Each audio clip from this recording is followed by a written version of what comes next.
Então vamos lá. Então essa é mais uma aula do curso de especialização em educação em direitos humanos do Instituto Federal de Santa Catarina, campus São Carlos, e aqui temos a unidade curricular Educação em Direitos Humanos e Meio Ambiente. Os conhecimentos que abordaremos hoje são conceitos e vertentes de direitos da natureza, dos direitos animais. Esse tema ele já foi abordado na aula do final de janeiro e a gente retoma aqui algumas questões que ligadas também ao bem-estar animal, né? Que foi um tema que a gente abordou em aula anterior, mas de uma maneira bem preliminar. Também a gente vai ver algumas concepções de educação ambiental, algo que continuaremos a ver na próxima aula. Também trabalharemos com conflitos ambientais, socioambientais, ética e ecologia política, além de movimentos sociais e meio ambiente. Tá? Eu estou aqui observando uma tela de apresentação. Caso em algum momento vocês tenham alguma dificuldade, etc., eu peço que vocês, tanto a Maria dos Remédios, como outros tutores e inclusive também os próprios estudantes, vocês podem ficar à vontade aí para me interromper, tá? Porque se houver algum problema, eu não vou conseguir ver, tá? Então vamos lá. Algumas orientações em relação ao tópico 2 diz respeito ao estudo dos materiais disponibilizados, né, assistir a webconferência que está em curso e realizar a atividade A, cujo prazo foi prorrogado até 25 de fevereiro, dado um atraso aí para a liberação do questionário. Também já está disponível a atividade B, que consiste num plano de aula ligado à temática da educação ambiental, né, em analogia, em confluência com a educação em direitos humanos. Né? Na próxima aula poderei fazer um maior detalhamento, mas o template ali, o modelo do plano de aula já está disponível para quem quiser já ir pensando, cada um na sua área de conhecimento, né, em como vocês poderiam estar planejando uma aula ou um ciclo, né, de aulas com alguma temática que está chamando a sua atenção, que você tem interesse, né, ou algo que não está sendo abordado ou não foi até o presente momento, mas que tem ligação com educação ambiental, socioambiental e também com a educação em direitos humanos. Vocês já podem ir pensando, vocês têm essa liberdade aí, né, para fazer essa construção textual. Hoje, então, o objetivo geral é compreender criticamente fundamentos da educação socioambiental, pensando também nos movimentos sociais, na ética e na ecologia política, sempre pensando na educação em direitos humanos.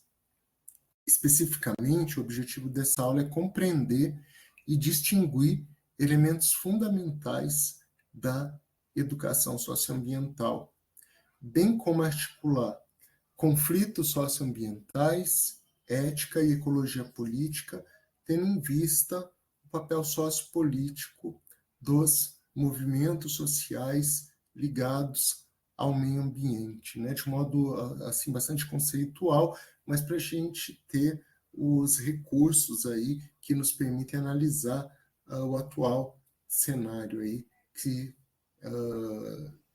se espraia diante de nós. Os procedimentos metodológicos estão assentados basicamente nos dois textos geradores, né, obrigatórios, Ecologia Política, Justiça e Educação Ambiental Crítica, Perspectivas de Aliança Contra-Hegemônica, do Carlos Loureiro e do Felipe Lairargues, e Ética Socioambiental como Abordagem do Desenvolvimento Regional, do Luciano Floriti e do Carlos Alberto Sampaio.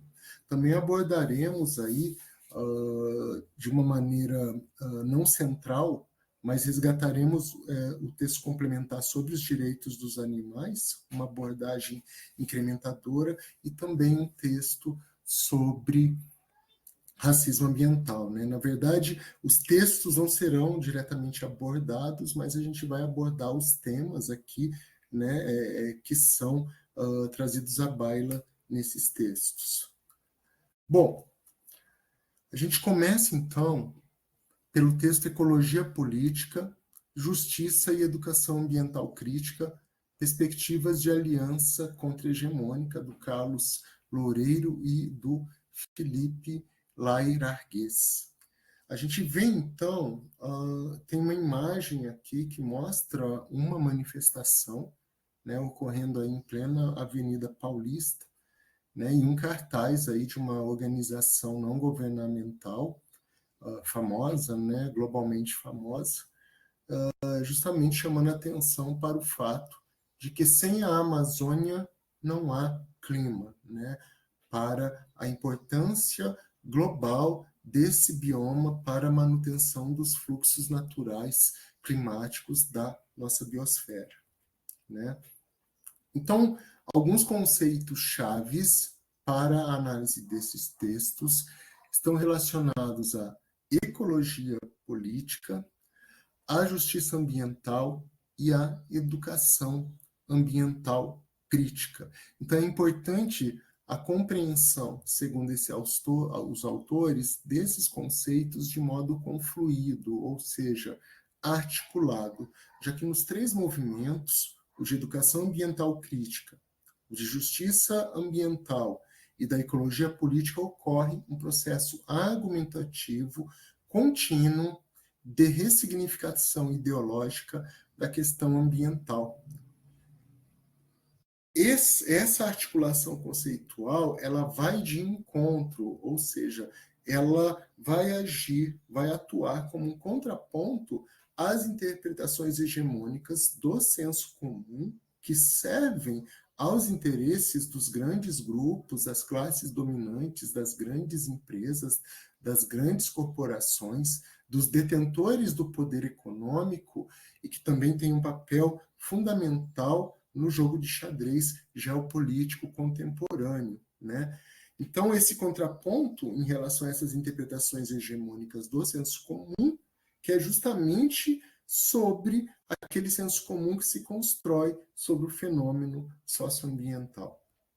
Então, esse artigo ele vai tentar trazer contribuições teóricas e argumentos que sustentam a pertinência da articulação entre a educação ambiental crítica e o movimento de justiça ambiental, em decorrência da aproximação do modo como define as causas da crise atual. Uma crise que cada vez mais se impõe diante da humanidade, né? É uma crise que se dá a partir da mobilização de dimensões que são políticas, econômicas, culturais, né?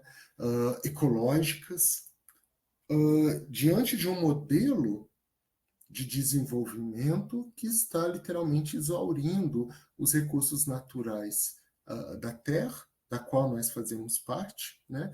E tudo isso se dando, né, em uma correlação de forças extremamente desigual, na qual os ônus e os bônus da exploração dos recursos naturais, de uma natureza que é percebida como provedora de recursos naturais para a manutenção do status quo, ou seja, do modo de produção capitalista, de uma maneira que esses elementos, então, mostram uma articulação de forças que vai sempre beneficiar certos grupos em detrimento da maior parte da população da Terra, né? Então, essa divisão desigual dos ônus e bônus desse modelo que cada vez mais mostra que está se autoexaurindo, né, tendo um caráter autofágico, mas também principalmente exaurindo a própria biosfera, o próprio planeta, do qual nós fazemos parte, né?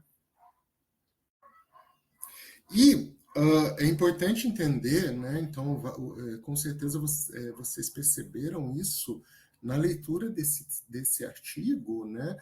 Que o Loureiro e o Lairargues têm uma posição enfaticamente anticapitalista, né? A partir do qual o enfrentamento dessas questões, desses problemas, dessas vicissitudes, pressupõe um questionamento sobre a maneira como nós vivemos, em termos de sistema, né? Em termos de visão de mundo e principalmente de reprodução, que é cultural, mas principalmente a reprodução material das nossas condições de existência, né? Então, eles nutrem o seu pensamento de uma matriz de pensamento marxiano, né? do pensamento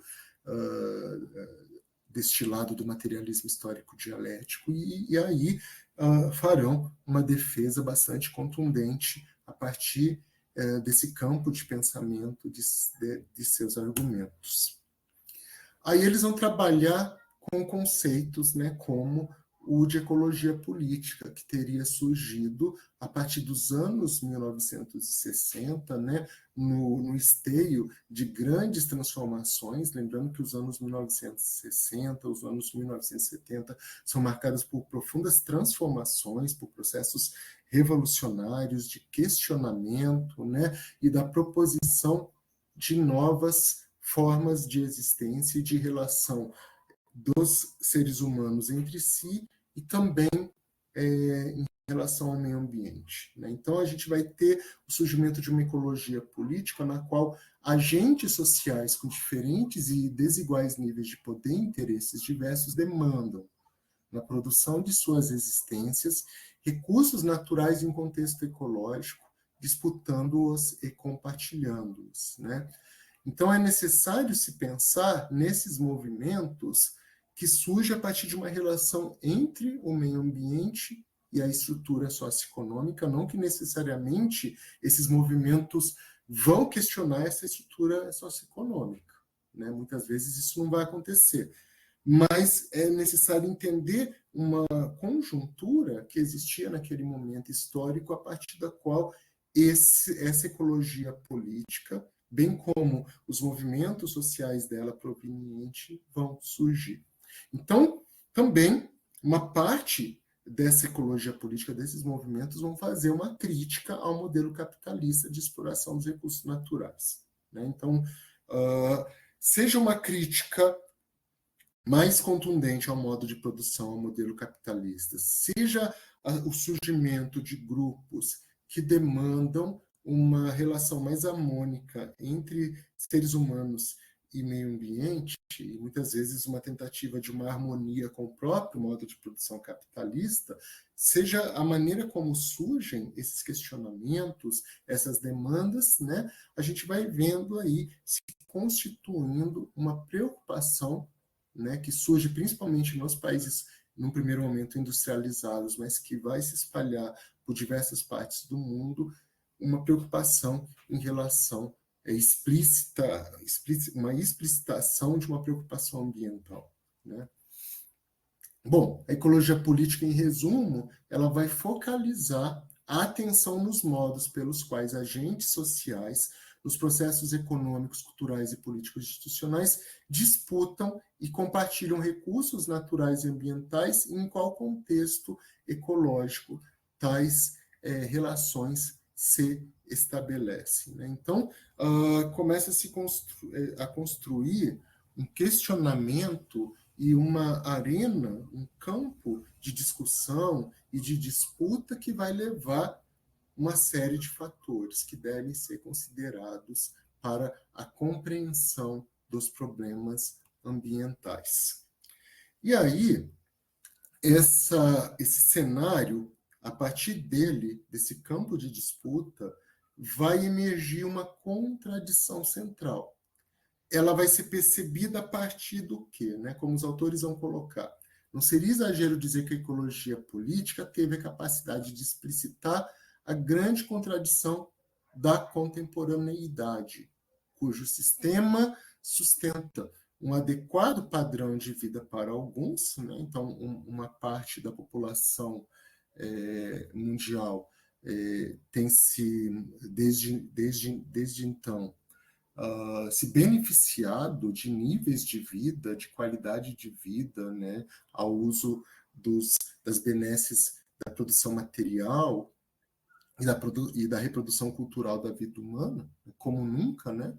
Como o Eric Hobsbawm já tinha evidenciado em um livro fantástico, muito interessante, chamado A Era dos Extremos, mas, ao mesmo tempo, em detrimento do péssimo padrão de vida para a grande maioria da população, para outros, e com base no uso abusivo e intensivo da natureza.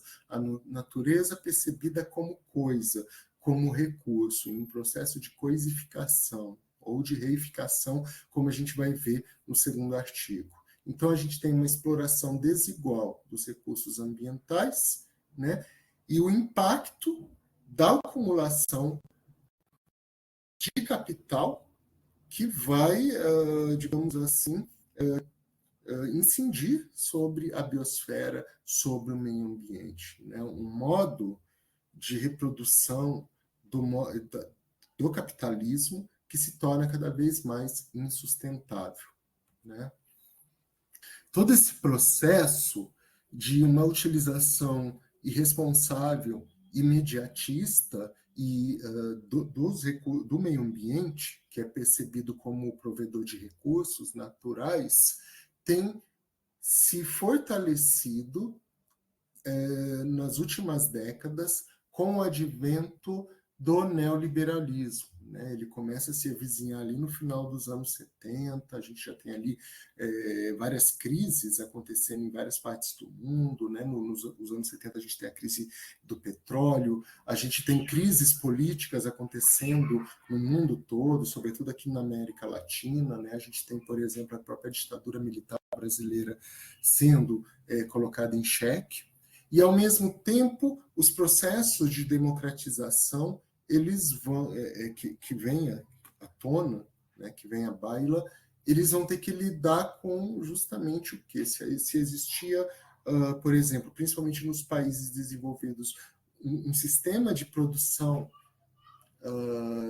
de mecanismos regulatórios do Estado de bem-estar social, de welfare state, né, como se referia a esses mecanismos, na qual o Estado tinha um papel de assegurar ao sujeito saúde, educação, saneamento básico, etc., a gente vai vendo nas últimas décadas um movimento de desregulamentação. Ou seja, né, de acordo com os autores, nos últimos 30 anos, né, e esse artigo foi publicado em 2013, houve um movimento de liberalização da economia, de flexibilização do trabalho e de reorganização do Estado para garantir a continuidade do modelo de expansão e acumulação do capital, que se reflete na possibilidade de um ambiente, de um meio ambiente, servir a interesses públicos e uma sociedade marcada pelo poder do interesse privado. Então, os valores de mercado cada vez mais vão se sobrepondo aos valores de sociabilidade baseadas no bem-estar das pessoas. Então, a gente vai ter processos aí de implementação do neoliberalismo, de abertura econômica, de retirada, né, de desmonte de políticas públicas de bem-estar social, que protegiam principalmente aí setores da sociedade, as classes médias, mas ainda assim também parcelas da sociedade que viviam em situação de uma certa vulnerabilidade, que tinha um mínimo de respaldo do Estado, vão se ver diante de uma, entre aspas, barbárie neoliberal. As ações envolvem toda essa desregulamentação, né, o Estado que não deve mais regulamentar a economia. Né? A economia não somente deve regulamentar a si mesma, como muitas vezes ela mesma vai colocar em xeque o Estado e desregulamentar, desmantelar o próprio Estado. Então, as ações envolvem, nesse processo neoliberal, entre outras medidas, a redução dos gastos públicos, a abertura das economias ao capital estrangeiro e a privatização das empresas e serviços públicos. E, nesse sentido, os mecanismos de proteção ambiental também vão passar por um processo de desmonte. Nesse sentido, é importante trazer à tona, num cenário tão hostil, a justiça ambiental como um contraponto, na medida em que o neoliberalismo e a desregulamentação vai trazer grandes desafios, não apenas para o meio ambiente em si, mas para todas as sociedades e, sobretudo, grupos sociais, culturais, étnico-raciais que se veem numa situação de extrema vulnerabilidade diante do rolo compressor neoliberal. Nesse sentido, a justiça ambiental vai nutrir movimentos sociais de contestação a esse modelo neoliberal que trazem também a questão ambiental como forma de resgate, né, da necessidade de se pensar num outro modelo de desenvolvimento e também para proteger todos aqueles, né, humanos e não humanos que são prejudicados por todo esse processo. A justiça ambiental, então, ela deve ser percebida a partir do fato de que a análise da crise ambiental contemporânea deve partir das próprias contradições existentes no interior da sociedade humana, contradições que não são biológicas, não são naturais, mas são sociais, e que não se baseiam na evolução genética, mas na história econômica, na maneira como nós vivemos. Então, a justiça ambiental ela deve ser percebida como uma luta contra a distribuição desigual de impactos ambientais, né? Então, uma parte da população é beneficiada, né, por todo esse processo de apropriação desigual das riquezas e do uso irresponsável, predatório, né, do meio ambiente, como se fosse uma única coisa.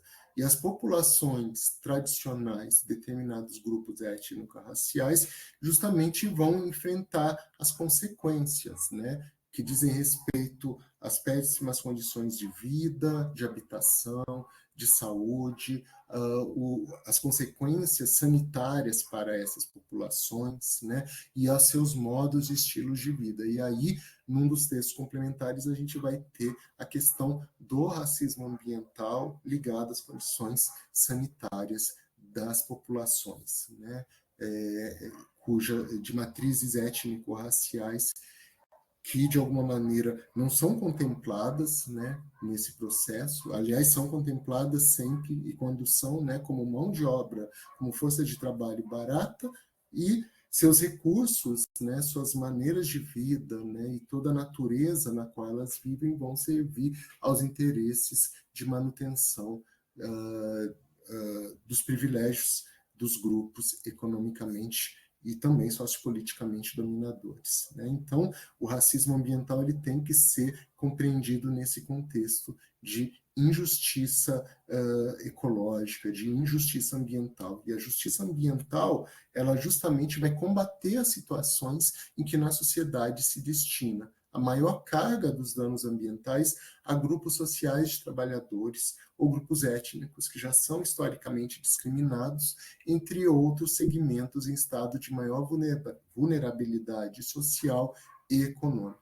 Então, sempre lembrando que a justiça ambiental, né, ela vai articular, ela vai se tornar uma ferramenta, né, de grupos, de setores da sociedade que vão se posicionar contra a distribuição desigual dos custos e benefícios ambientais, incorporadas por movimentos sociais que lutam pela manutenção de culturas, estilos de vida, né, de valores em harmonia com o meio ambiente, bem como se colocar contra toda essa degradação ambiental que é levada a cabo pelas grandes corporações, as grandes transnacionais, com o amparo dos Estados-nações, que cada vez mais se colocam como meros agentes, né, de realização dos interesses das classes dominantes, mesmo que disfarçados, né, mesmo que sob um envoltório de democracia, de atendimento aos interesses de todos, né, quando, na verdade, só se atingem os interesses de certos grupos das diferentes sociedades, das classes dominantes.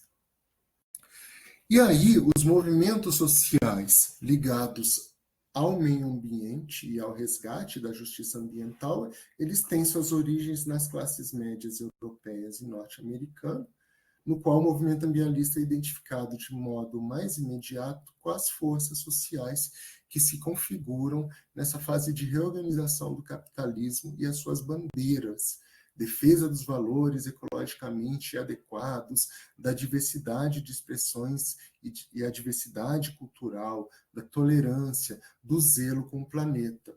Os autores, eles percebem a importância desses movimentos sociais, mas eles também fazem críticas na medida em que os movimentos sociais que se baseiam na pauta ambiental e que se baseiam também em pautas identitárias ligadas a gente pode pensar, então, no movimento negro, no movimento feminista, em diversos movimentos sociais que fazem articulações entre suas condições enquanto sujeitos que sofrem opressão de classe, né, que sofrem opressão por serem, pelas suas especificidades, aliás, né, de gênero, de pertencimento étnico, racial, etário e etc., que, apesar da importância da luta desses grupos, da luta específica desses grupos, que eles não devem perder de vista que existe um sistema, que é o sistema capitalista,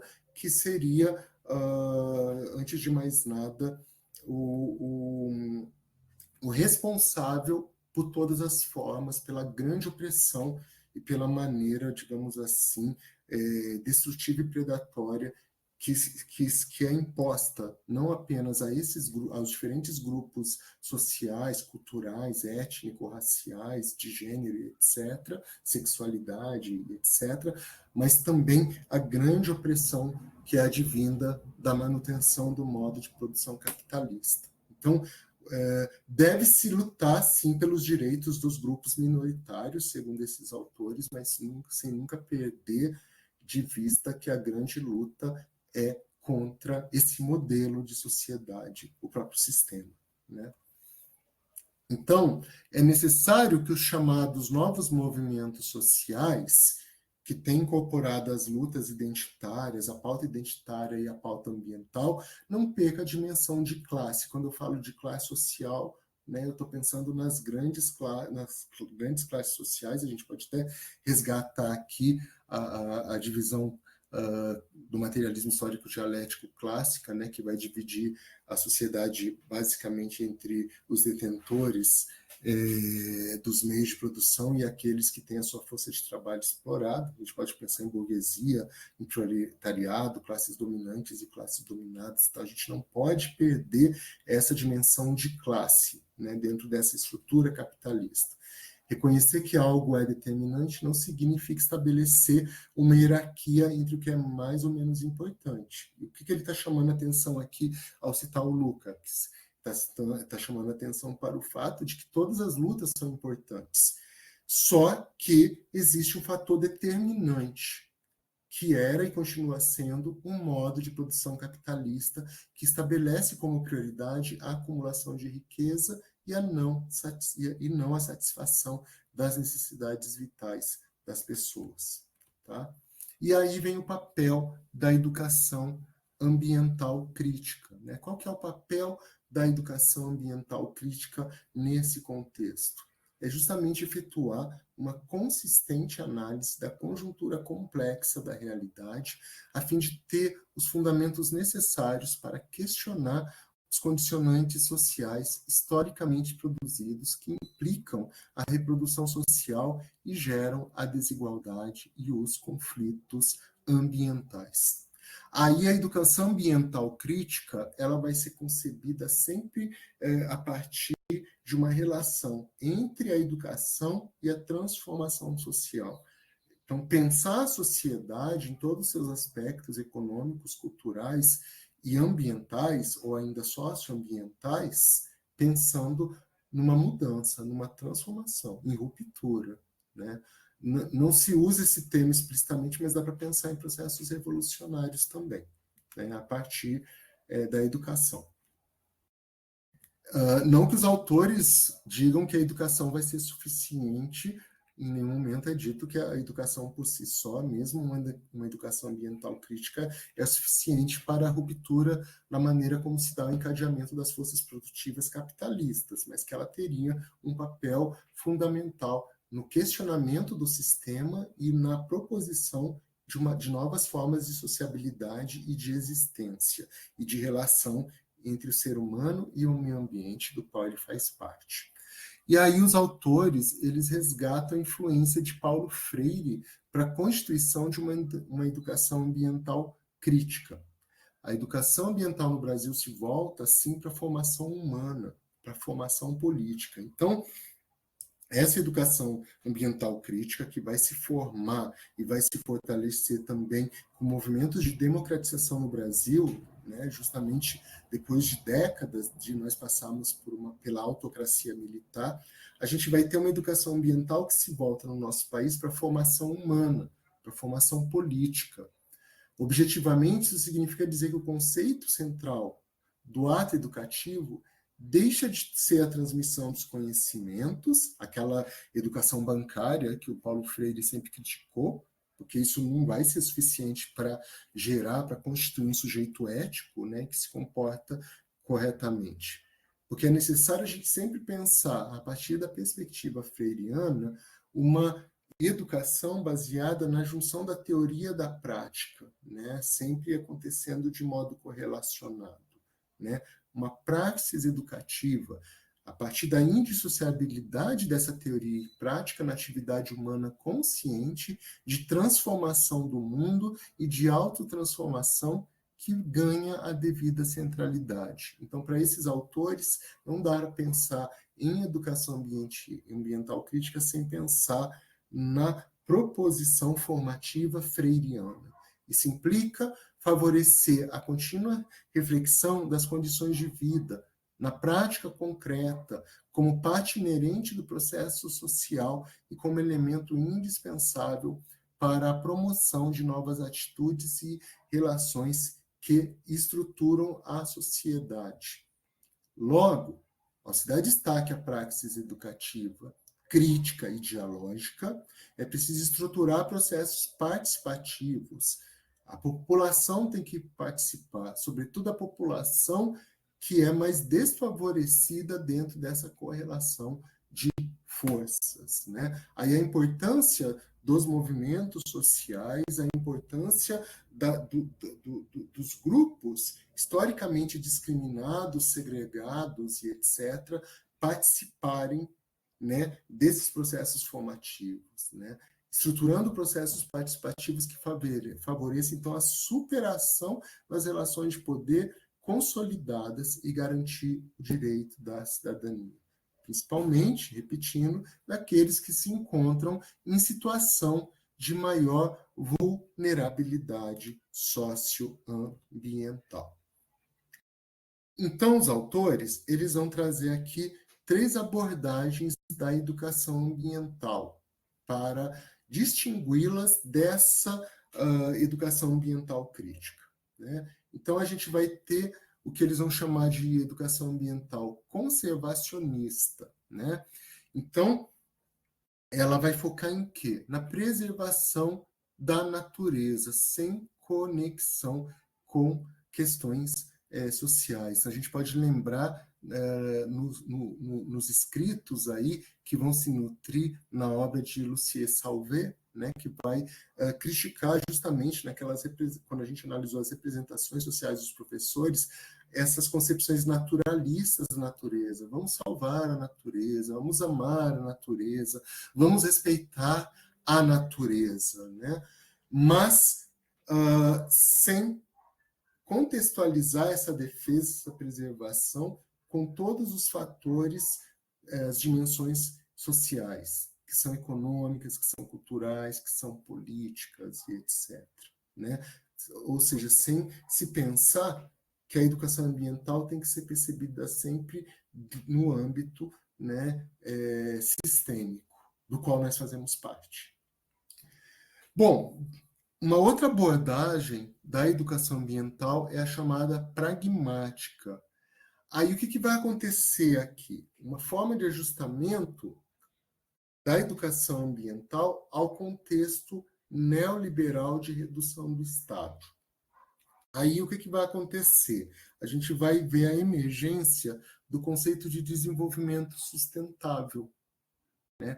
Então, o problema não é o sistema capitalista.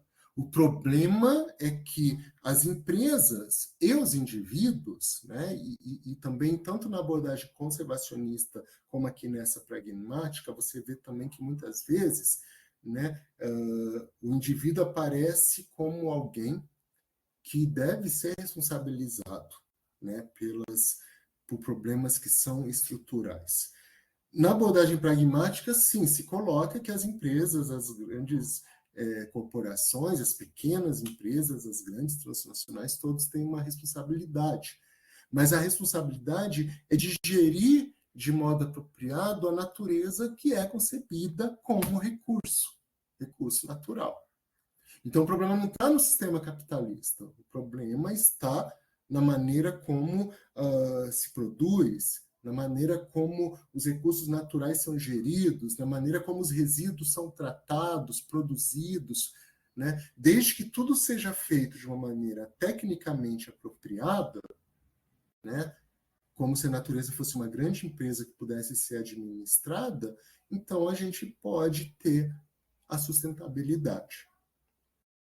Esses autores aqui, o Loureiro e o Lairargues, eles já vão, a partir de um enfoque de educação ambiental crítica, perceber que não dá para se educar criticamente para uma educação ambiental ou ainda socioambiental sem se questionar o próprio modo de produção capitalista. Então, a educação ambiental crítica, a partir das ações em sala de aula, das ações formativas, que congrega diferentes sujeitos, não apenas aqueles que estão no processo de ensino-aprendizagem em sala de aula, mas também a partir de articulação entre escola e sociedade, movimentos sociais e etc., é uma educação ambiental crítica que visa a transformação mais radical possível do padrão societário dominante. Então, é uma educação para transformação, né? Então, se a gente pensar nas relações entre educação ambiental crítica, a ecologia política e a justiça ambiental, todos esses conceitos compartilham a crítica lógica dos interesses promovida pela razão utilitária do mercado e a defesa da lógica de direitos. A educação ambiental aqui, ela vai ser percebida a partir de um enfoque crítico como ferramenta para a transformação social. E a luta pela justiça ambiental é a base para a criação de um novo modelo de sociedade, um novo modelo societal. Os autores, então, apresentam nesse trabalho um quadro em que se situam a educação ambiental crítica, a justiça ambiental e a ecologia política, representando em seus campos particulares, mas que devem ser pensados em suas conexões, oportunidades de enfrentamento contra-hegemônico da realidade socioambiental. Ademais, representam possibilidades de luta política, repetindo, por outro modelo societário, na medida em que suas vertentes críticas se alinham numa possível e desejável aliança teórica, garantindo que, do ponto de vista da questão ambiental, as condições de superação das contradições do capitalismo estejam estrategicamente na direção do realizável, né? Então, a gente tem aqui uma visão geral, né, da questão da educação ambiental, algumas vertentes que a gente vai ver outras, rever essas e ver outras nas próximas aulas, já a gente entrando, né, pensando na educação ambiental, então desde o início a gente está vendo esse tema, né, mas a gente pensar em todos os elementos que devem ser pensados para se entender, a partir da perspectiva aqui desses autores, uma educação ambiental crítica. Bom, se a natureza não deve ser tratada como um mero recurso, se nós fazemos parte do meio ambiente, né, nós não estamos abstraídos, apartados da biosfera, se a maneira como nós levamos a cabo a exploração da natureza, o próprio modelo de sociedade, ele é insustentável, ele mata o meio ambiente, ele mata os seres humanos, porque ele também constitui essa forma de exploração uma instância de reprodução da injustiça ambiental, das iniquidades ambientais, das desigualdades, do racismo ambiental. Se esse modo de vida, essa relação, digamos assim, eu queria usar, deixa eu ver que expressão, eu ia dizer uma relação não saudável, doentia entre seres humanos e meio ambiente, mas não era bem isso que eu queria utilizar, mas a ideia é que, basicamente, estamos destruindo o meio ambiente, nos destruindo, né? Estamos destruindo a vida, estamos matando o princípio organizador da realidade, estamos matando Pachamama, né? Lembrando no resgate dos saberes ancestrais, né? Nas constituições avançadas de países como o Equador e a Bolívia. Então, a gente pode pensar que a maneira como nós articulamos direitos humanos e meio ambiente tem que ser repensada não apenas para resgatar uma nova forma de sociabilidade que resgate a ancestralidade, mas também traga uma nova forma de sociabilidade que não precisamos abrir mão do conhecimento científico, das técnicas, dos avanços, mas simplesmente não colocá-los, simplesmente entre aspas, né? Porque como chegar a isso que são os poréns, né? Mas que a gente não precisa abrir mão disso tudo, mas sim da maneira como nós reproduzimos a nossa existência material e cultural, tratando a Terra como um mero objeto. A gente pensar no resgate dos direitos humanos nesse contexto também implica uma ampliação do campo de direitos e de alteridade, né? Alteridade que diz respeito justamente ao quê? Né? A perceber que o outro é sujeito de subjetividade, o outro tem os mesmos direitos que eu, o outro não deve ser violentado, o outro não deve ser injustiçado. O outro, as outras pessoas, as pessoas da minha comunidade, no meu país, no meu planeta. A grande questão é que o Homo sapiens, nós, o primata superevoluído, né, com cérebro, com polegar opositor, né, que constrói civilização, que constrói poesia, que faz música, né, que faz guerra, que também perpetua, cria horrores, enormes injustiças e desigualdade, esse ser, justamente pelo fato de ter esse raciocínio lógico abstrato, ele se coloca numa posição, graças a essa racionalidade que ele crê que é inerente apenas a ele, apenas o seu modo de existir que é válido para uma boa parte da população, esse processo de coisificação da natureza, ele nos leva a pensar, será que isso, sermos intelectualmente, entre aspas, superiores, e eu coloco isso entre aspas, né, nos dá o direito de tratar o outro como mera coisa, sem ter direitos? Aí a gente pode resgatar o texto Direitos dos Animais, uma abordagem incrementadora, na qual Gary Francione ele justamente vai discutir direitos animais e bem-estar animal. Né? Então, ele vai justamente diferenciar, né, em que medida nós temos o direito de coisificar e usar os animais como coisas, né? Que devem ser utilizadas para ampliar o lucro, para atender nossas necessidades, mas coisas que não têm valor em si, apenas têm valor na medida em que podem ser, digamos assim, monetarizadas, né, intercambiáveis dentro da lógica do sistema.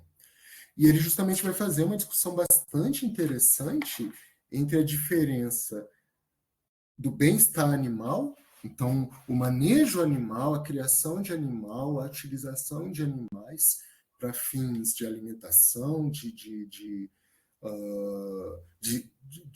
melhoraria, né, no âmbito das descobertas científicas, a utilização de animais de laboratório, a agricultura, a pecuária, perdão, a pecuária em larga escala e etc. Seja ou mesmo os animais de estimação, na medida em que nós escolhemos de maneira arbitrária animais para amar, certas espécies nós amamos, criamos como se fossem filhos, e outras espécies nós utilizamos como se fossem coisas para serem consumidas e etc.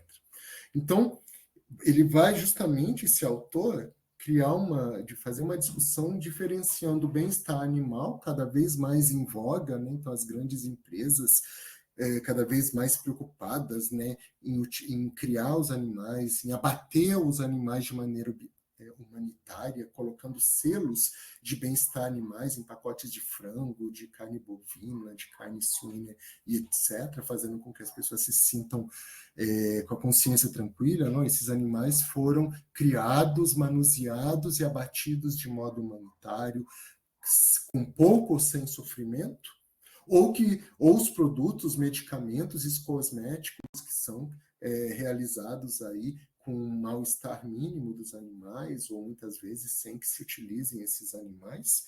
Então, existe uma preocupação crescente de movimentos que acontecem aqui, no caso do texto, nos Estados Unidos, mas que também podem ser percebidos acontecendo esses movimentos aí de preocupação com o bem-estar animal.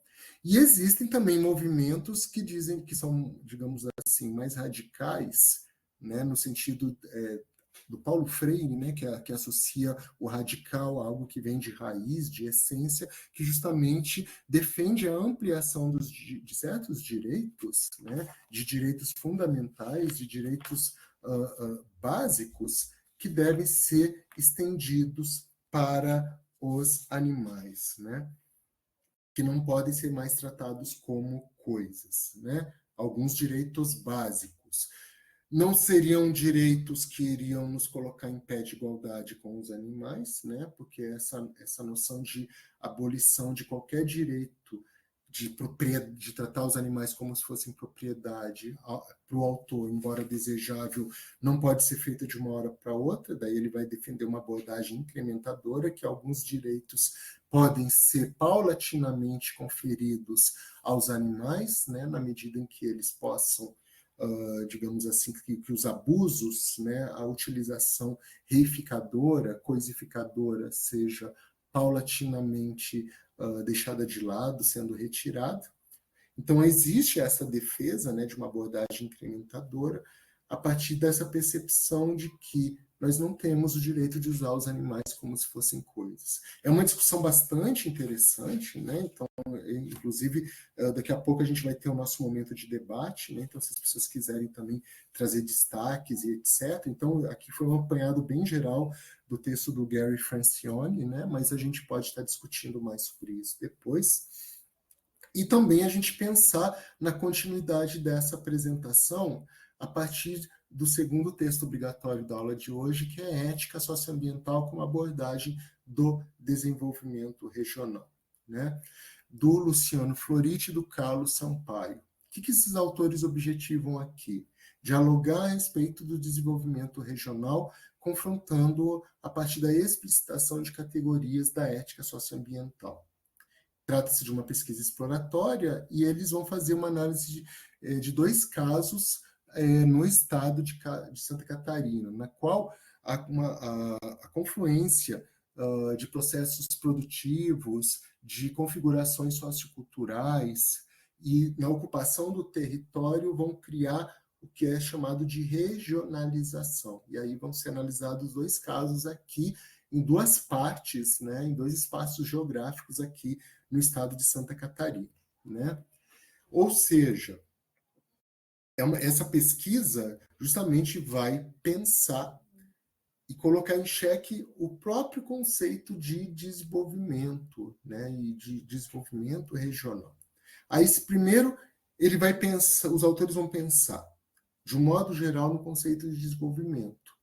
O desenvolvimento, no âmbito da sociedade capitalista, está relacionado a disputas sobre como a sociedade deve ser organizada, refletindo os diferentes interesses políticos, econômicos e culturais.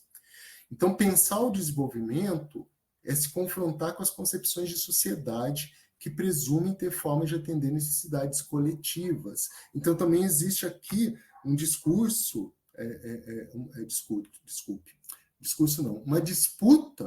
discursiva, uma disputa de narrativas, de visões de mundo. E qual dessas visões de mundo vão atender necessidades coletivas para conquistar um futuro supostamente desejável?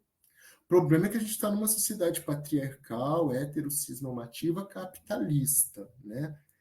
E aí eles vão trazer a perspectiva da ética socioambiental, que, ao ver desses autores, permite um olhar crítico sobre os impactos socioambientais das políticas de desenvolvimento regional. E o que é essa ética? E o que é uma ética socioambiental? Primeiro, para pensar em ética ambiental, a gente tem que entender o que é uma ética ambiental, que seria um campo da reflexão crítica sobre os valores por meio dos quais se estabelecem as relações com a natureza e os seres vivos não humanos. Né? Essa definição inclui as paisagens silvestres e os elementos que as compõem, mas também inclui os seres que são resultado da manipulação do ser humano, da manipulação antrópica, ou seja, os seres criados pelos seres humanos, que não existiriam na natureza se não fosse pela intervenção antrópica. A ética animal, e aí a gente pensar nos direitos animais, deve ser vista como um ramo da ética ambiental, incluindo a questão do tratamento de animais silvestres e domesticados. E é uma questão bastante interessante, porque ela mexe com interesses, né, que são que existem no âmbito da sociedade capitalista, mas a coisificação do animal, a gente pode pensar que ela é levada às últimas consequências do capitalismo, mas a utilização dos animais vistos meramente como coisas para o serviço do ser humano, ela não é uma invenção do capitalismo. Talvez o capitalismo tenha corroborado, né? Mas existem movimentos. Quando eu penso na discussão feita pelo Gary Francione no texto sobre os direitos animais, quando eu penso, por exemplo, que a Índia, o governo da Índia, na década passada, na década de 2010, passou a considerar, para proteger cetáceos, principalmente os golfinhos, da exploração, da humilhação, das condições degradantes aos quais esses animais sencientes, né, e extremamente inteligentes costumavam ser submetidos nos parques aquáticos e ainda continuam em várias partes do mundo a ser submetidos, né, tratados como mero divertimento para as massas. A gente pode pensar, por exemplo, na audácia do governo da Índia, que passou a considerar os golfinhos pessoas não humanas. Né? Aqui, o Gary Francione, no texto sobre os direitos animais, ele nem chega lá, ele tá está ali, tentando pensar que o bem-estar animal está ligado ao capitalismo, está ligado à apropriação dos animais, né? E está dentro da lógica da reificação, da coisificação dos animais. né?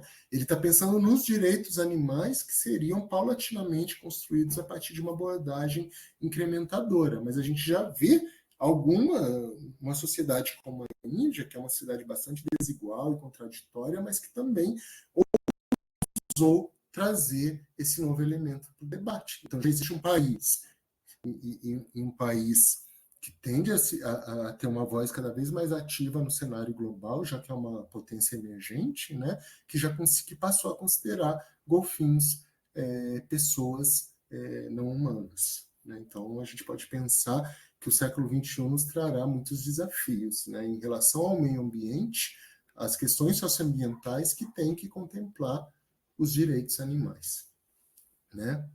Bom, e aí, a gente pensando na ética ambiental, a gente pode pensar na ética socioambiental e também no desenvolvimento regional.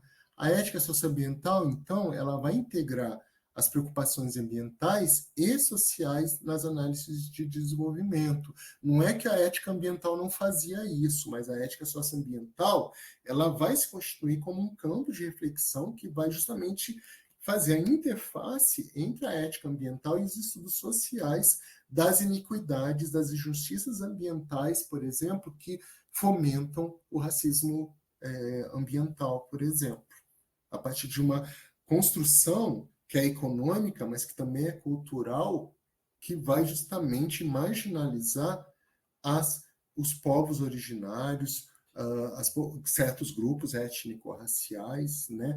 Tanto que existem no âmbito da sociedade urbana industrial brasileira e de outros países, como aqueles que vivem de modo, ou tentam viver de modo ancestral, né? Que vão pagar o preço, né? E são os primeiros, os que sentem na pele de uma maneira mais contundente quando os grandes tragédias e desastres climáticos, né, como aconteceu no Rio Grande do Sul, eles vão sentir mais na pele essas consequências, né? Então, os grupos periféricos, principalmente negros, né, por exemplo, no Rio Grande do Sul, eles têm passado por uma série de situações mostrando aí, corroborando, né, a distribuição injusta entre os benefícios, né, e os reveses dessa maneira como nós vivemos. O desenvolvimento regional, ao ignorar essas injustiças, essas iniquidades, ele tende a reproduzir as desigualdades estruturais. E o que são iniquidades ambientais? Elas perpassam conflitos ambientais e decorrem fundamentalmente de iniquidades estruturais de uma sociedade que é desigual, levando a uma distribuição desproporcional dos ônus ambientais para os grupos sociais mais vulneráveis, assim como implica no favorecimento do acesso aos bens e serviços ambientais aos grupos mais poderosos. Então, se a gente pensar, por exemplo, no desenvolvimento da energia eólica, né, num primeiro momento nós podemos pensar, por exemplo, que é muito importante a gente pensar na transição da matriz energética. Mas se a gente perguntar para os grupos que vivem, para as populações tradicionais que vivem ao lado dessas enormes estruturas, dessas enormes turbinas de energia eólica, né, ouvindo um barulho ensurdecedor, ou ainda os impactos que a construção dessas turbinas cria sobre, por exemplo, os sistemas socioambientais e ecológicos que ali existem, por exemplo, nos mangues, né, como acontece em várias populações, a gente vai percebendo aí que esse processo se torna cada vez mais contundente. E aí os autores, eles vão discorrer também sobre o papel da territorialização no desenvolvimento, né, e principalmente no desenvolvimento regional. De que maneira, então, o território tem que ser percebido, e aí os nossos geógrafos, os professores de geografia, com certeza, né, estão bastante cientes disso. O território não é apenas um espaço físico, mas é um espaço socialmente construído sobre o qual incidem relações de poder, interesses, né? O território, então, ele deve ser percebido a partir de processos que são um aspecto fundamental da consolidação das relações de poder, de ordens econômica e políticas duradouras. O desenvolvimento regional deve considerar a diversidade territorial e e os impactos sociais e ambientais das políticas implementadas pelo Estado, e por um Estado que cada vez mais reflete os interesses das classes dominantes. Quais foram os procedimentos metodológicos adotados por esse autor? Então, foi uma pesquisa exploratória baseada na análise de documentos, na análise documental. Eles analisaram, então, documentos oficiais do Estado de Santa Catarina e também trabalhos acadêmicos, né? Então, também a gente tem essa pesquisa bibliográfica versando sobre esses dois casos. Os dois casos, então, um deles é situado aqui no oeste catarinense. Eu moro numa cidade chamada São Miguel do Oeste, né? Eu estou aqui no extremo oeste catarinense, e o oeste catarinense é formado por cidades como São Miguel do Oeste, a cidade de São Carlos, onde está o campus do que é a sede desse curso de pós-graduação, Chapecó, Xanxerê, né? Então, todas essas cidades aí, elas formam o Oeste Catarinense, que é uma região muito caracterizada pela produção da agricultura, da pecuária, pela agroindústria. E aí, no caso, eles vão se deter em relação ao Oeste no impacto da pecuária industrial aqui na região. E eles também vão abordar uma outra região do estado, dentro do Vale do Itajaí, que é conhecida como Vale Europeu. Então, nós temos aqui, no primeiro caso, que diz respeito ao impacto da pecuária industrial e a coisificação, ou ainda a reificação, né, dos seres vivos aqui na região do oeste catarinense, uma região que tem pecuária aí de larga escala, né, muitos frigoríficos, e que constituem uma mola propulsora para a economia regional, para o desenvolvimento regional. E lembrando que esse desenvolvimento regional ele não se nutre apenas da atividade agrícola, pecuária, da agroindústria, mas está ligado às configurações socioculturais historicamente construídas aqui na região, como em qualquer outra região do Brasil. Então, a gente pensar em desenvolvimento regional, a gente não vai pensar apenas em indústria, em comércio. A gente tem que pensar em cultura e a gente tem que pensar em meio ambiente. Então, aqui nós temos o exemplo, né, nessa região, do desenvolvimento baseado na exploração intensiva de recursos naturais e de seres vivos, que constitui, então, um padrão de desenvolvimento regional atrelado à pecuária industrial, combinando uma coisificação, uma reificação radical de seres não humanos, com a vulnerabilização dos humanos que nele trabalham. Então, a gente pensar nos frigoríficos aqui da região, as pessoas trabalham muitas vezes sob condições bastante precárias, né? Então, é um trabalho ali onde estão pessoas pertencentes aos estratos mais pobres da população, né? E não é à toa que a gente vê muitos imigrantes, principalmente haitianos e venezuelanos, trabalhando nesses frigoríficos, né? Então, a gente vai pensando também na maneira como as relações étnico-raciais específicas de Santa Catarina e no oeste catarinense vão reproduzir também as relações de trabalho e a hierarquia na escala produtiva, né? Certos tipos de trabalho que são mais valorizados e menos valorizados e quem deve executá-los. Os mais valorizados, evidentemente, serão executados pelo homem branco de origem principalmente italiana e alemã. Então, todo esse modelo que se baseia na ideia de que a natureza é uma coisa e que os animais são coisas e eles devem ser explorados as últimas consequências, isso acaba sendo motivo de orgulho também para uma boa parte da população, vai acarretar impactos ambientais e sociais, socioambientais, como estresse hídrico e a precarização do trabalho. O outro aspecto abordado, né, nesse processo de regionalização, de desenvolvimento regional, diz respeito ao chamado Vale Europeu. A gente tem aqui um processo de regionalização turística e a exclusão cultural. Então, a gente tem a construção aqui, dentro do Vale do Itajaí, de cidades, muitas delas mantendo uma arquitetura de origem germânica, de matriz civilizatória germânica, mediterrânea, italiana e etc. É um grande orgulho, né, essa ideia de que Santa Catarina, e principalmente o Vale Europeu, é uma espécie de província, né, perdida aqui, como um colega aqui do meu campus ele costuma dizer, né, como se fosse uma província europeia perdida aqui no Brasil, né, por descuido, né, por um erro aí das divindades aí, e a gente vai tendo então a construção, uma construção arbitrária, né, de se transplantar arquitetonicamente, inclusive, né, uma Europa no sul do Brasil, reforçando uma narrativa excludente da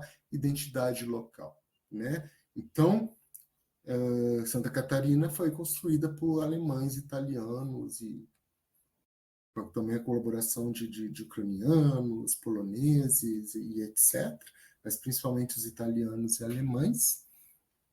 Se exalta essa imigração como se antes da chegada desses imigrantes ninguém estivesse aqui. Eu estou me referindo aos povos originários, à cultura cabocla, né, a povos que viviam de modo tradicional, e sem contar as populações negras. Aí nós temos em Santa Catarina várias comunidades remanescentes de quilombos, né, que passam, como a gente viu na unidade curricular de violências, por processos de invisibilização e apagamento. Né? Então, se exalta o Vale Europeu para fins turísticos, e também, né, essa exaltação do Vale Europeu para fins turísticos é também um fenômeno político contemporâneo, na medida que envolve uma retórica que obscurece o fato de que boa parte da paisagem tem essa forma em virtude de séculos de atividade humana recheada de violência, de genocídio, né, de assassinato dos povos originários, que eram chamados de bugres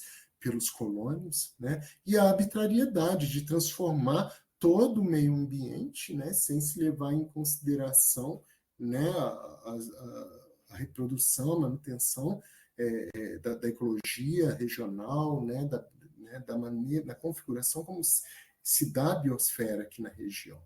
Então, a gente vai tendo todo esse processo de invisibilidade, apagamento, atrelado a uma ocupação do território totalmente predatória, não somente em relação às populações tradicionais, aos povos originários e a grupos subalternizados na sociedade brasileira, né? Não porque eles sejam subalternos, porque passaram por processos de subalternização, de dominação, né?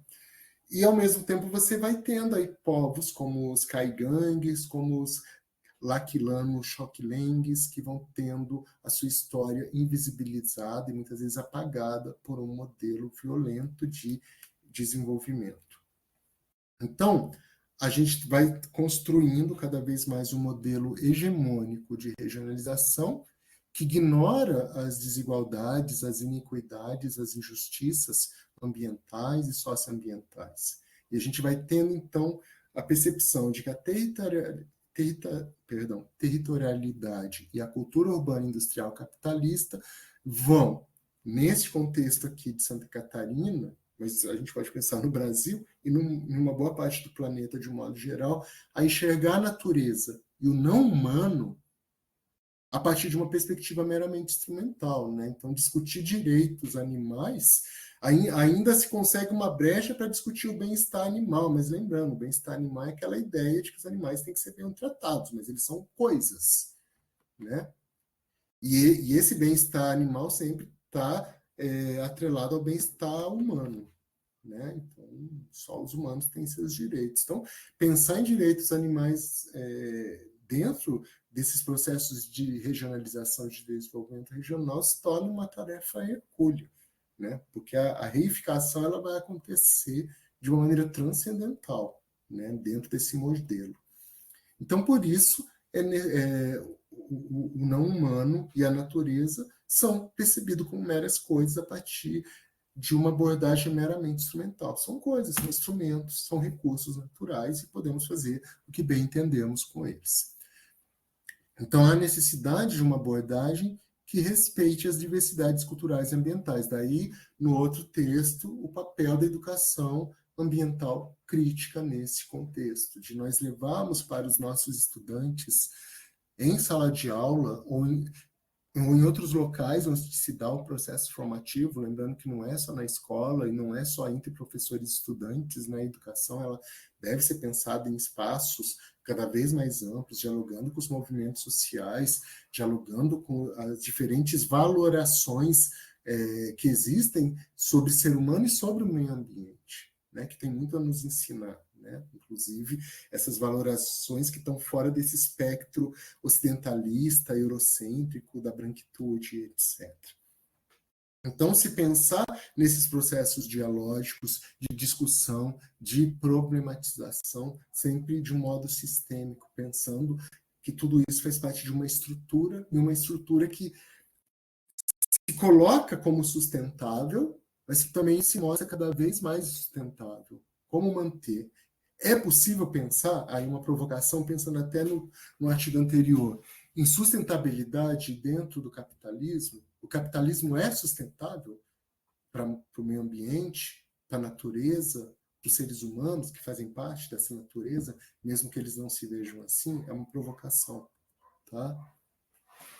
E aí, por isso, a importância da ética socioambiental, que ela vai nos mostrar os limites desse desenvolvimento e questionar até a própria natureza desse desenvolvimento. Então, ele tem que ser revisto à luz dessa ética socioambiental, que vai permitir que outras valorações, outros sistemas ético-morais, que percebam a natureza não mais como coisa, mas dentro de um sistema do qual nós fazemos parte, né, dentro da Mãe Terra, dentro de Pachamama, permitir que essas outras valorações estabeleçam seus limites morais ao uso das paisagens e dos seres vivos. E, para isso, esses grupos eles têm que ter voz ativa, eles têm que ser ouvidos, eles têm que ser resgatados, né, e se pensar não sobre eles, mas com eles. Né? Essa é a forma mais imediata de levar a sério critérios de ética socioambiental no planejamento, no desenvolvimento. Então, isso passa por um reordenamento dos arranjos produtivos, dos processos de desenvolvimento regional. A ética socioambiental, então, propõe um modelo de desenvolvimento mais justo e socioambientalmente responsável. Mas os desafios são inúmeros, né? Resistência de setores econômicos e políticos que se beneficiam com o modelo atual. Né? Então, se pensar nessa lógica, é claro que a gente tem muita gente fazendo agricultura orgânica, agroecologia, permacultura, bioconstrução, mas o modelo dominante ainda é esse modelo predatório e que reifica a natureza e os animais não humanos. Né? Lembrando que nós, animais humanos, não nos vemos como animais, né? E esse nosso complexo de deuses, né, está trazendo um custo para todos e para todas as formas de vida, né, e para a biosfera como um todo. A falta de reconhecimento da centralidade da ética, ou da bioética, ou da ética socioambiental nos processos decisórios sobre o desenvolvimento. Em que medida nosso poder executivo, legislativo e judiciário, de modo sistêmico, e principalmente, né, a gente tem alguns questionamentos que vêm, inclusive, e algumas decisões importantes que vêm do Poder Judiciário, mas, de um modo geral, a quem essa correlação de forças está servindo? Políticas, econômicas e etc. A necessária reflexão ética normativa requer também um olhar preparado para articular os argumentos filosóficos com a análise das relações sociais. Por isso é importante entendermos bem os conceitos. Claro, os conceitos por si só não são suficientes para a mudança, mas não dá para pensar em prática sem teoria e vice-versa. Né? Então, os autores, eles concluem, né, que a degradação ecológica está sempre associada à redução instrumental da natureza dos seres, que são reduzidos a coisas, são reificados, né? É por isso que superar a redução instrumental é um caminho, se não suficiente, necessário para responder à degradação ecológica na situação em que nos encontramos.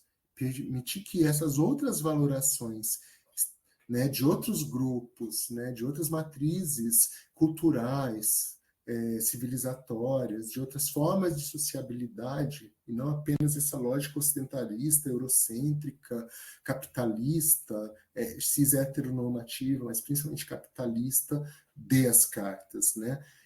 Então é necessário pensar que deve-se permitir que essas outras valorações estabeleçam seus limites morais ao uso das paisagens e dos seres vivos. Essa é a forma mais imediata de levar a sério critérios de ética socioambiental no planejamento do desenvolvimento.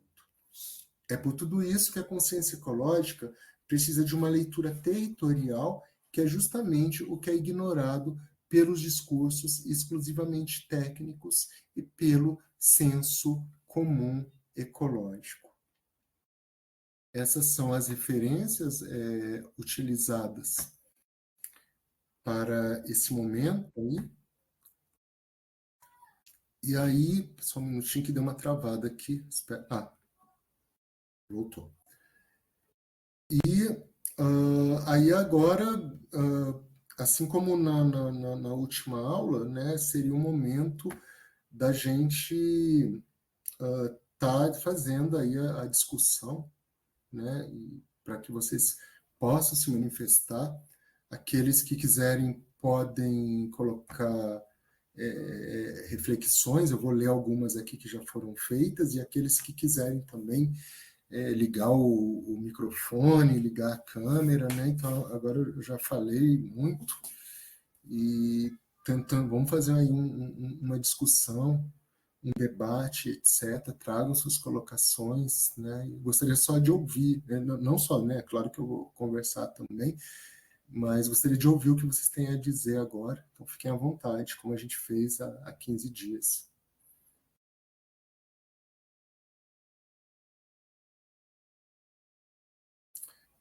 À vontade, Adriana. Oi, gente, tudo bem? Boa noite, professor. Obrigada pela aula. Sempre fazendo a gente pensar em tanta coisa bonita e diferente, né? Esses dias eu tava lendo alguns ensaios do Gabriel Garcia Marques e ele estava falando uma coisa sobre tem a ver com ecologia, né? E ecossistemas.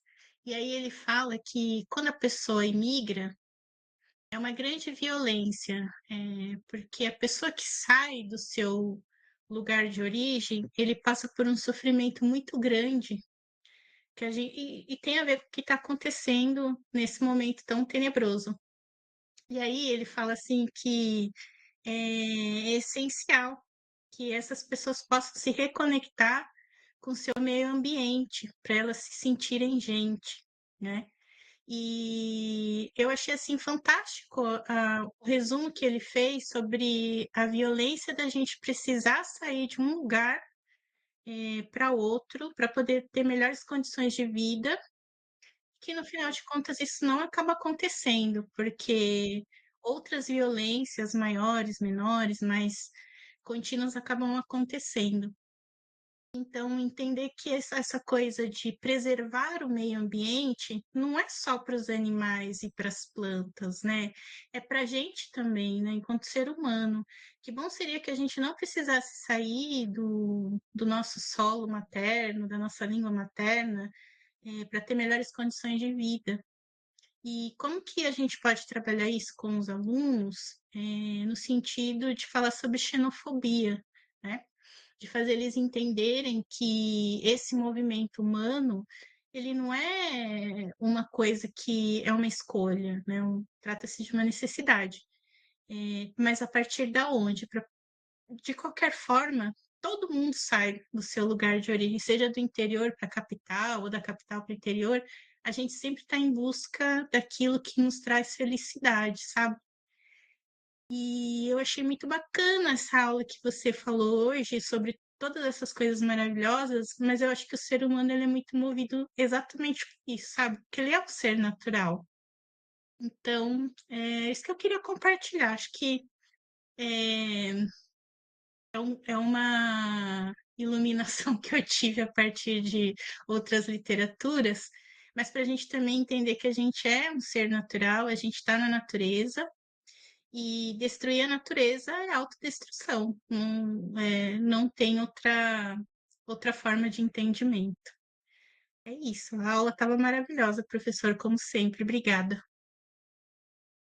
Oi, Adriana, eu acho que você, muito obrigado, você trouxe assim reflexões extremamente pertinentes, né? Eu creio que interessante você trazer, né, suas leituras, né, trazer outras análises, outras percepções, para justamente enriquecer o debate. Eu agradeço muito, eu acho que eu vou deixar, eu vou fazer a leitura, né, de algumas colocações, inclusive tem algumas colocações que você também fez aqui, né, e agradeço muito, né, pelas suas reflexões, e vamos continuando aí a discussão. Quero mais ouvir nesse momento, e eu que agradeço, né, nossa, pensar em tudo isso assusta, né, porque também como fazer isso, né, então, por isso que eu acho que a ideia da atividade B é justamente a gente pensar em como mobilizar tudo isso, né? Como problematizar isso em sala de aula, porque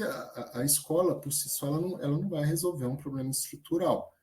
Agora, só que ao mesmo tempo, né, quando a gente começa a pensar que nós somos um conjunto de pessoas, né, de indivíduos, né, e que por mais que exista um sistema, algo grande demais, até dentro da lógica do que o Wesley também que está comentando aqui, que eu já vou ler, e a gente começa a criar esses espaços de discussão, eu acho que a gente tem uma chance de, pelo menos, humanizar o debate, né, e começar a fazer transformações. A Adriana, então, ela escreveu aqui que na cosmovisão andina não há separação do homem entre o ser humano e natureza, as pessoas são pessoas por conta da natureza, então cada animal, pedra, rio é parte do ser humano, destruir esses elementos é autodestruição, né? Pensando no que você disse também aqui. O Wesley, ele afirma, professor, quero fazer uma pergunta, mas antes aviso que não estou defendendo o capitalismo, o odeio e sei que deve ser superado. Eu fiquei pensando nas possíveis saídas desse modelo e me peguei pensando de que maneira um regime como o comunismo de Cuba lida com essa questão dos direitos dos animais. É um modelo exemplo ou precisamos pensar em um novo modelo inédito de economia? Eu acho que é uma excelente colocação, Wesley. Eu não estou familiarizado com esses detalhes em relação à maneira como o governo socialista cubano lida com as relações entre homem e meio ambiente, entre seres humanos e natureza.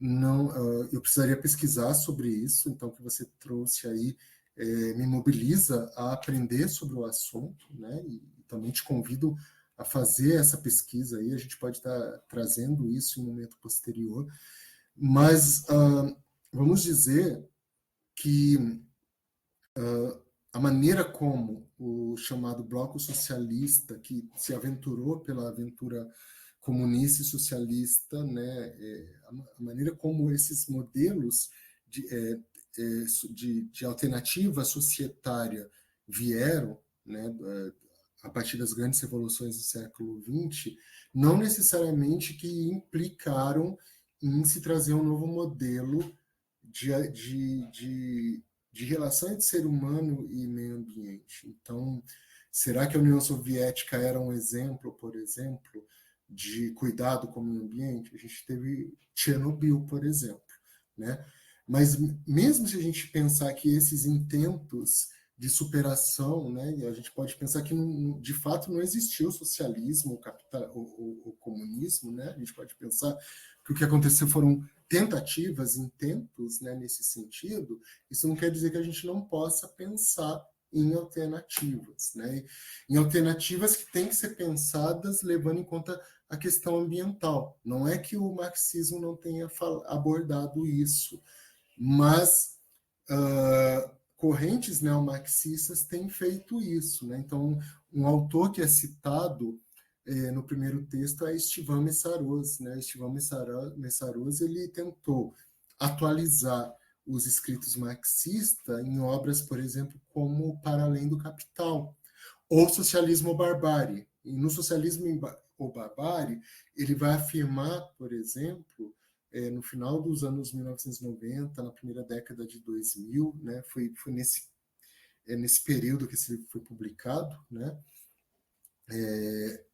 ele vai trazer a ideia de que se a humanidade continuar mantendo como foco a forma como os Estados Unidos da América lida com o planeta, com o meio ambiente, né? Lembrando que a gente precisaria de vários planetas terras, né? Eu sei que é até um clichê dizer isso, né? Mas isso ainda é válido.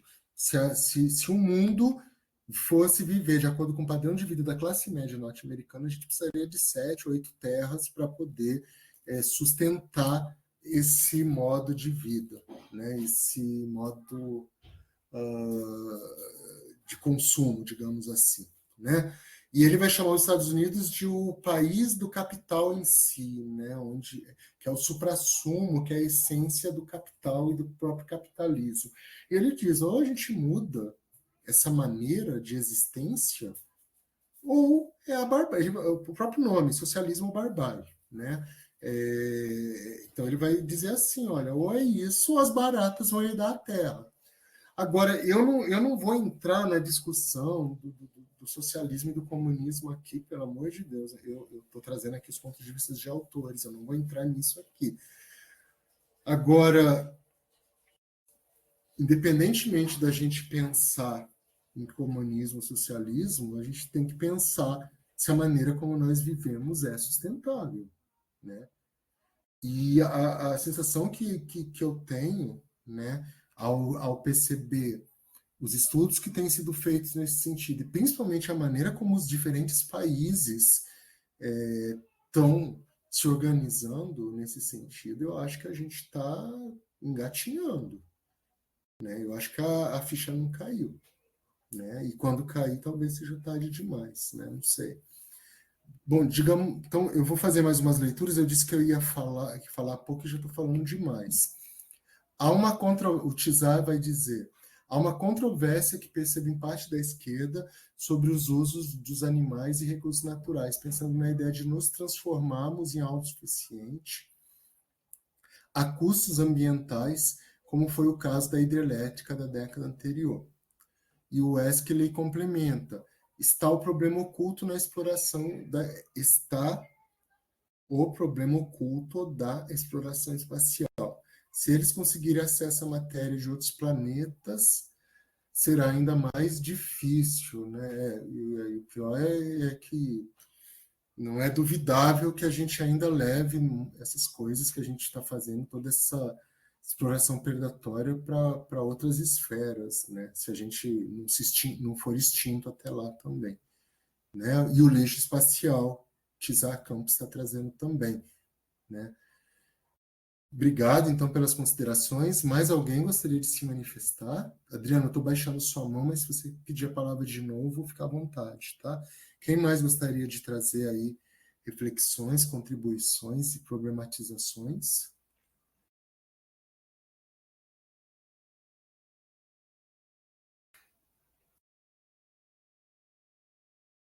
Ninguém?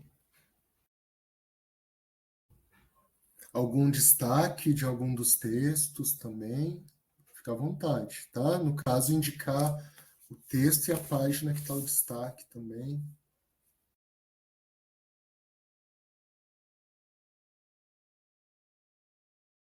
Ok. Vamos lá, Tizar, fica à vontade. É mais uma reflexão que eu estava tendo durante a aula, professor, que eu tenho familiares muito conservadores para algumas coisas, né? Mas eu tenho discutido muito sobre movimentos políticos, né? Veganistas. Eu, como uma pessoa não vegana, né?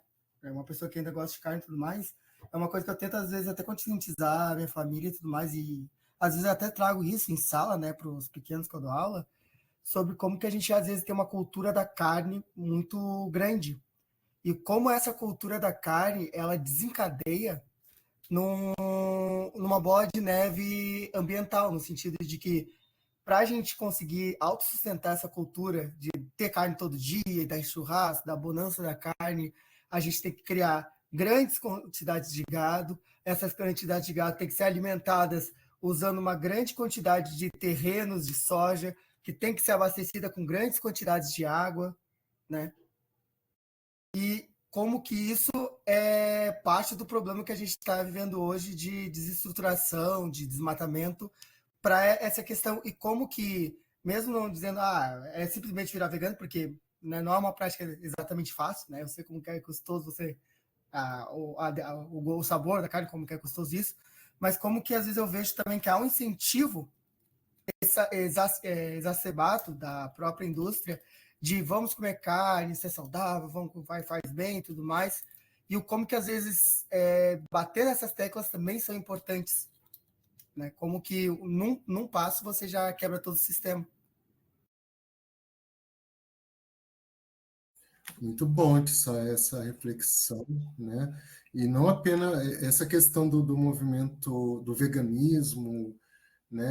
Qual veganismo, né? Então, acho que dentro do veganismo a gente pode pensar até em correntes também, mas eu acho que algo que essa discussão traz é isso, né? Precisamos comer tanta carne e, sobretudo, a maneira como essa carne ela é, digamos assim, antes dessa carne chegar até nós, esses seres vivos, e muitos deles sencientes, né, e até com emoções, né, e a gente pode pensar, alguns estudiosos dizem até que animais têm sentimentos, assim, e etc., né, é uma outra discussão, mas será que precisa ser da maneira como nós fazemos, esse exagero, né, tudo produzido aos bilhões e bilhões e sob condições que, a despeito do discurso do bem-estar animal, né, a gente vê, por exemplo, como nós comemos aí esses frangos que a gente come no supermercado, mas quando a gente está comendo pintinhos, os bichos são abatidos aí em poucos dias, né, engordados, os bicos são cortados para as galinhas não ficarem bicando umas às outras, porque elas ficam estressadas embaixo daquela luz o tempo todo para comer, e a gente vai comendo isso, né? E a gente come hormônio, a gente come atenção a que esses animais são submetidos, né? E uma série de doenças, né? Câncer e tantas outras doenças que são desencadeadas pela maneira como esses animais são tratados, né? Se a gente pensar nesse sentido, e como esses processos de criação degradam o meio ambiente e o próprio sofrimento animal, né? E é difícil isso mesmo, né? Parar de comer carne, ou pelo menos se questionar sobre a maneira como essa carne é produzida, implica a gente sair de uma zona de conforto, né? E incomoda mesmo, né? Eu acho que a sua reflexão é muito válida mesmo, porque a gente tem que começar a pensar exatamente, é diferente de uma ideia de tadinho do animal, né? A coisa é muito mais complexa do que isso. Acho que você trouxe uma discussão bem interessante. A Amanda, ela diz, Amanda Cardoso, eu sou ovo-lacto-vegetariana. Eu tentei o veganismo, mas só consegui por 2 meses, porque realmente o veganismo é meio complicado para manter no meu atual contexto de vida. Mas eu tenho sofrido devido à intolerância à lactose, que acredito que venha dessa maneira contemporânea dessas criações. E é isso mesmo, Amanda, e tem toda uma discussão, né, de será que deveríamos beber o leite de outras espécies, né, ou deveríamos beber o leite, né, depois que a gente desmama. São discussões que começam a colocar em xeque a maneira como nós vivemos e como nós nos alimentamos, né, porque comer tanto alimento processado, super processado, ultraprocessado, está nos trazendo aí uma série de problemas, né? A gente tem 2 pessoas, a Ana Fumagalli e a Ana Bardim, que levantaram as mãos. Fiquem à vontade. Eu vou baixar as mãos de vocês, mas aí vocês já estão na fila aí, tá? Fiquem à vontade. Professor, é Adriana Fumagalli ou é Ana? Ah, porque agora eu abaixei a mão aqui. É a Porque assim, eu só queria... Adriana. Aham, acho que sou eu. Mas eu só queria fazer sim. uma complementação ao colega, o Tzar, que ele falou sobre o veganismo. Porque assim, eu tenho escutado muitas pessoas fazerem movimentos muito extremistas em relação à defesa dos animais. E não é que eu sou contra, gente, não me crucifiquem antes. Não é isso. Mas vamos pensar que existem comunidades que são isoladas onde não é possível o cultivo de plantas. Por exemplo, vamos pegar os Andes. Eu sou uma filha de imigrante boliviano, eu tenho descendência aimara, e o que que acontece? No altiplano, as pessoas se alimentam muito de carne, porque elas precisam realmente desse aporte calórico para sobreviver. Mas eu estou falando das comunidades tradicionais, tá? E isso é feito com muito respeito, sabe? Os animais, eles dão nome para os animais, eles chamam os animais de meus filhos. Parece até esquisito, né? Que depois vai abater para comer. Mas, assim, eles precisam de alguma coisa subsistir, né? E quando vem essas coisas do veganismo extremo, cara, eu não estou criticando, eu acho que cada um tem que ir na sua. Eu fico me perguntando como isso é violento quando isso chega no ouvido de um jovem que migra do campo, onde ele está acostumado com essa ideia, né, de que é sobrevivência e tal. De repente ele vai para a cidade e ele começa a consumir carne e começa a escutar que não, é uma bárbare, você está sendo horroroso e tarará. Mas aí depois eu fico pensando, por exemplo, tem muitas florestas que estão sendo dizimadas para o cultivo da palma, por causa do óleo da palma, a gente está falando de vegetais, tá? Nem é a pecuária extensiva. E também do abacate. A gente tem essas situações, ecossistemas que estão sendo dizimados. E não são só ecossistemas, são a cultura, né? Que existia antes dessas monoculturas, que elas estão deixando de existir. E aí eu fico me perguntando, o que que vale mais, sabe? Tipo assim, é impor o meu paladar, o que eu consumo, do que o que, tipo assim, ancestralmente é construído, sabe? Acho que tem que ter um equilíbrio muito grande sobre isso. Porque eu tô falando de uma realidade minha. Meu primo migrou do campo, ele era pastor, e quando ele foi para a cidade, ele entrou numa crise existencial muito grande, porque ele comia carne, óbvio, é o que ele tinha, né? E aí ele falou assim: Nossa, eu sou horrível, eu matava os animaizinhos que eu cuidava e tarará, tarará. Mas assim, a comida que ele estava consumindo para não comer carne não era comida, sabe? É comida ultramente processada. Até mesmo a proteína da soja, que todo mundo usa para substituir a carne, é uma coisa engraçada, porque assim, não vamos comer carne, mas vamos usar uma coisa que se pareça com carne, sabe? E eu acho muito esquisito isso. E não sei, parece que a gente fica fugindo de um lugar que é a discussão central, é o respeito à natureza, sabe? Porque, por exemplo, você dizimar as sementes que são cultivadas tradicionalmente de batata, de milho, ou outras coisas, para você fazer monocultura de um único produto. Isso é violento, sabe? Porque se a gente for pegar nos Andes, a diversidade de batatas é incrível. Você olha, você fica maravilhado com aquilo. Você não acredita que tem tantas espécies. Você não acredita que tem tantas espécies de milho. E o que chega pra gente comercialmente, tipo assim, é o pior do pior, sabe? Uma seleção horrorosa. E aí, quando ele falou isso, me tocou muito, porque bateu muito nessa discussão. A pessoa é arrancada do seu ambiente porque não consegue subsistir, e aí ele chega num ambiente que diz: Olha, o que você estava fazendo estava completamente errado, sabe? E não estou contra os veganos.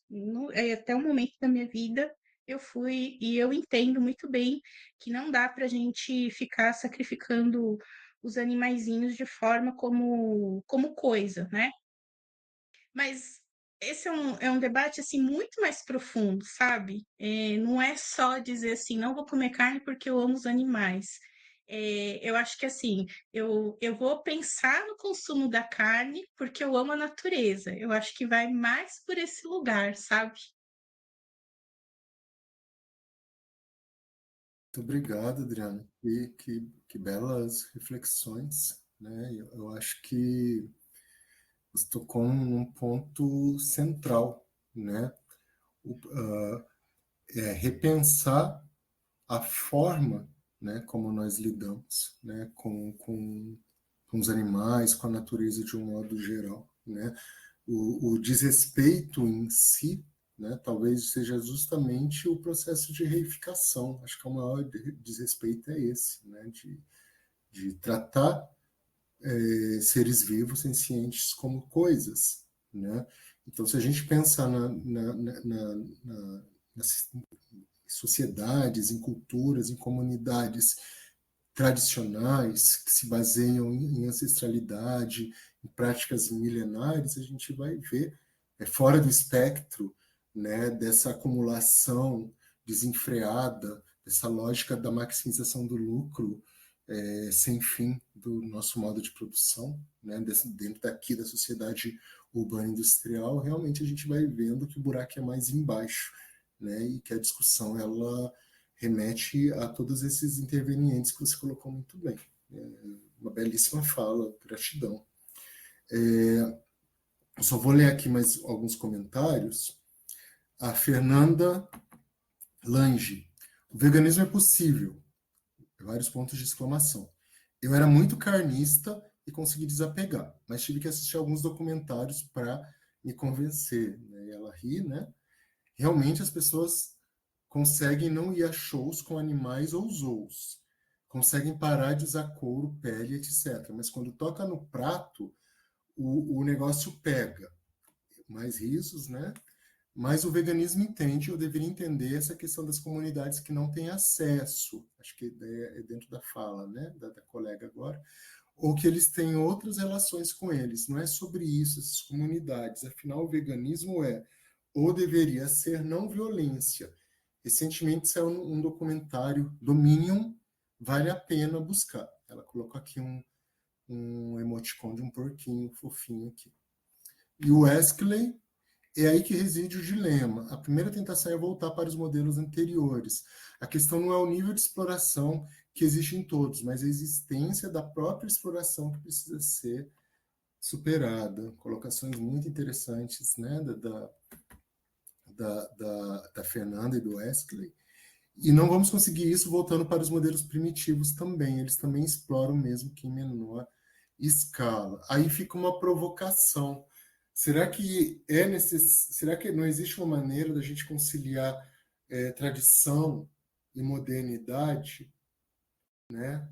Então, o problema, será que não existe, o problema está na, na, na, na, na, no sistema em si?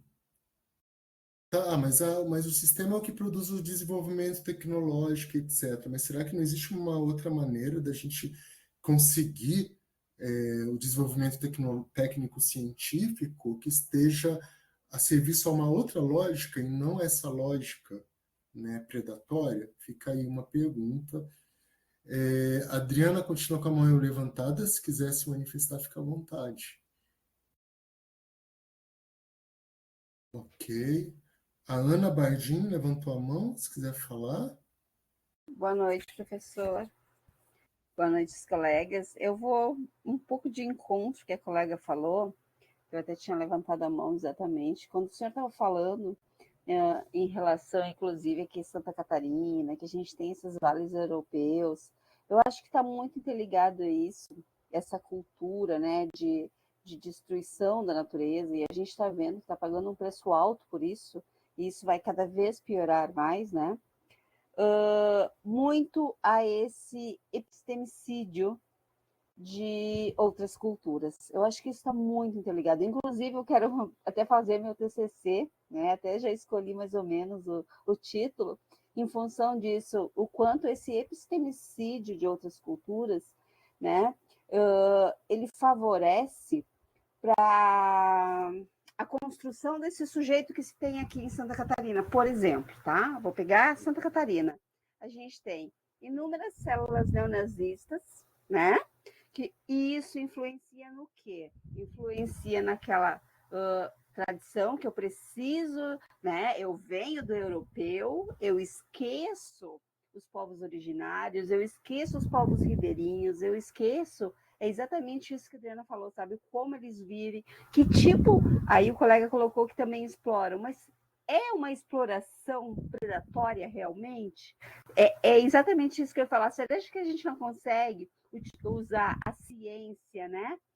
Toda essa tecnologia para fazer um outro tipo de exploração entre aspas, aqui, um outro tipo de subsistência, porque como a gente vai fazer com esse jovem dentro de sala de aula, por exemplo, que ele entenda que a gente precisa mudar esse modelo de exploração da natureza, dos animais. Como que a gente faz isso se nós matamos lá atrás outras culturas?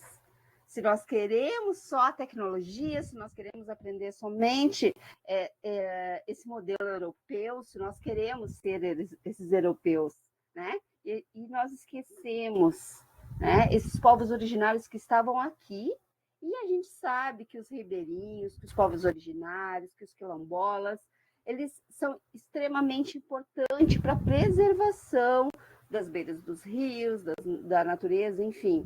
Então, assim, como que a gente faz isso em sala de aula, sabe? É mais uma pergunta, assim, que eu me pergunto bastante isso.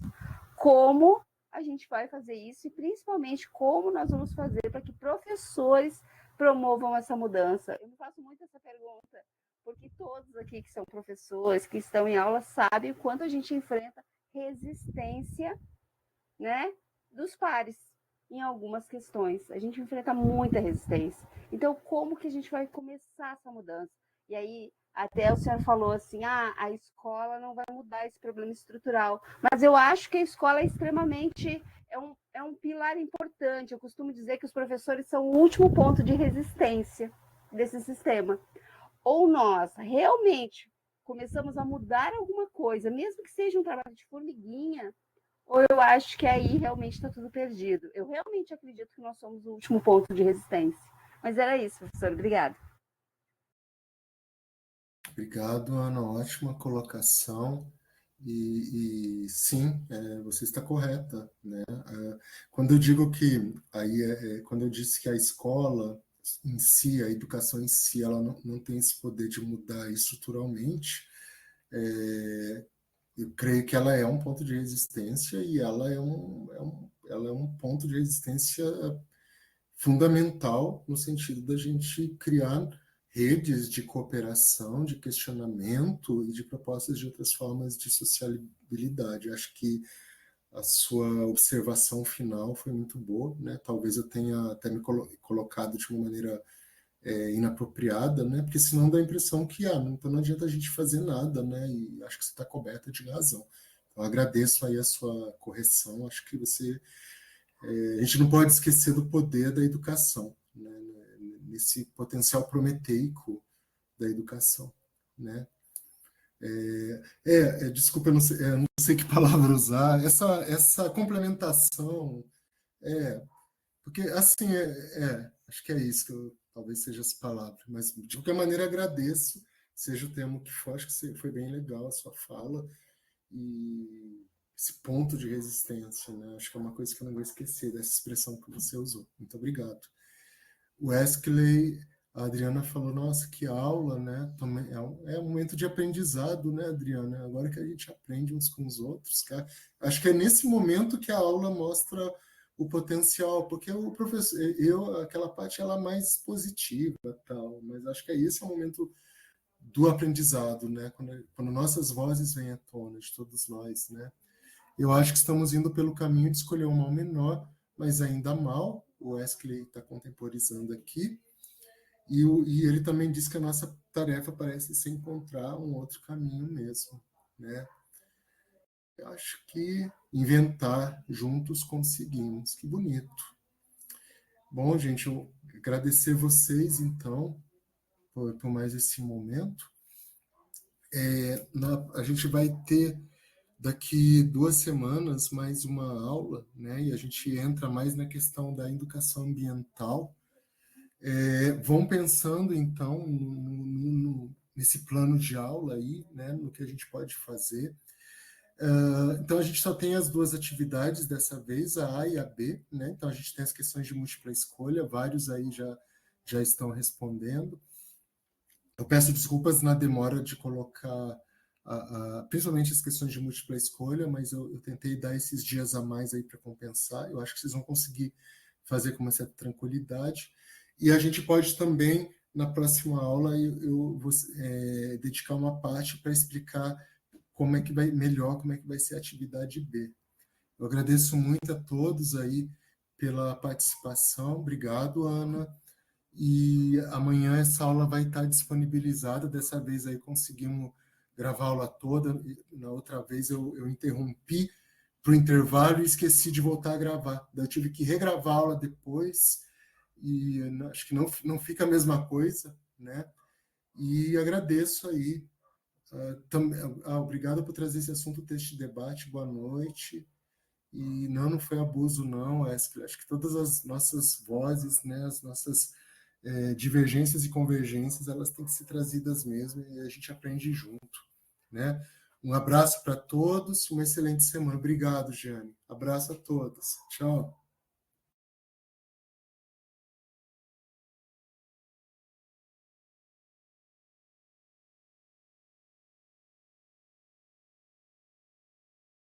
Obrigado, Maria dos Remédios, pela ajuda.